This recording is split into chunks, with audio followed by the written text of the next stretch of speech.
অরে তবে কিরা ভগবাসে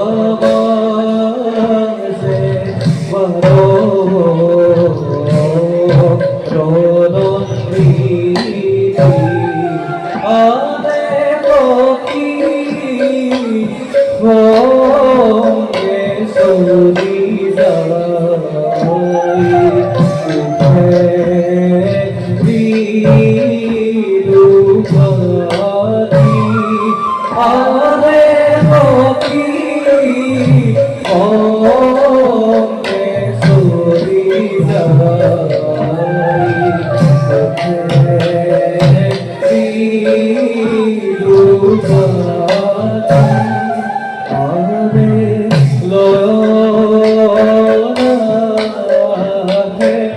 সুরি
তোমার মন্দিরে বিচরণ করি গই কোনো অন্য স্থানে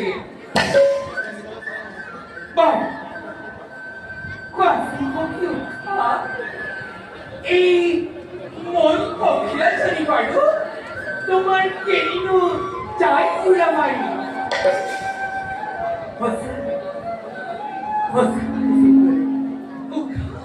মন শুনবা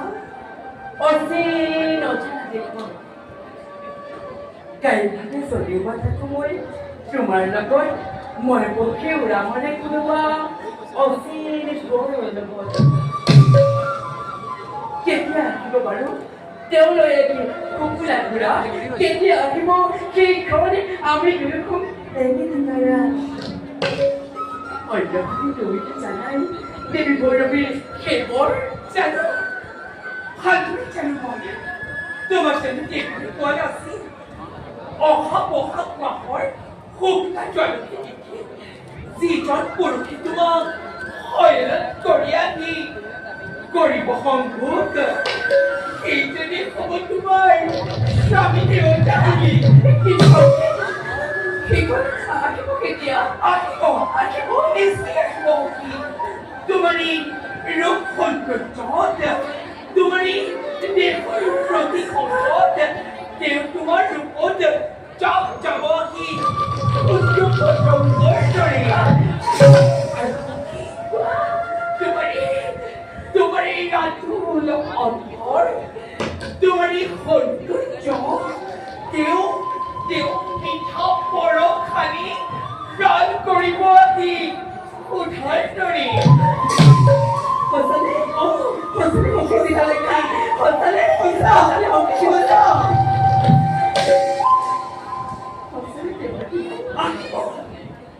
জানা সখী কোৱা অহৰ্নিশে খাব মই তেওঁকে কথা তেওঁ ৰুমাল বৈঠৰ মাজত কেতিয়াবা পাপাৰো আত্মবিলুপ্তিৰ গভীৰ প্ৰশান্তি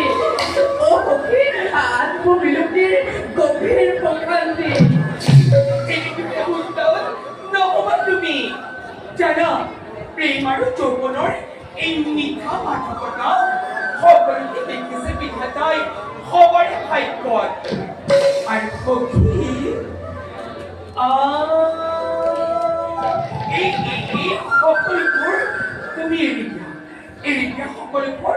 বিধাতাৰ হাতত সখী চিন্তা দেখা উঠা জ্ঞানগৰ্ভ কথা তুমি কৈছা বেগত শুনিলে তোমাৰ মুখত এনে জ্ঞানগৰ্ভ কথা তোমাক মোৰ কেনে লাগে জানা কেনে লাগিব তোমাক মোৰ কেনে লাগে জানা কোৱা আকৌ কেনে লাগে মোক তুমি যে মাতৃমুখী অনন্ত ৰূপ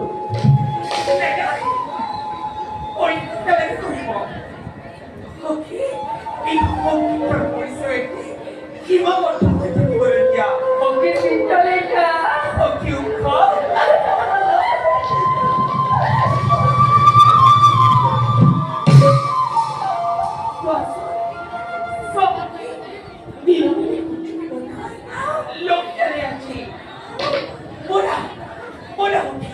যাওনি পূজাৰ কাৰ্য কৰুন সমাপন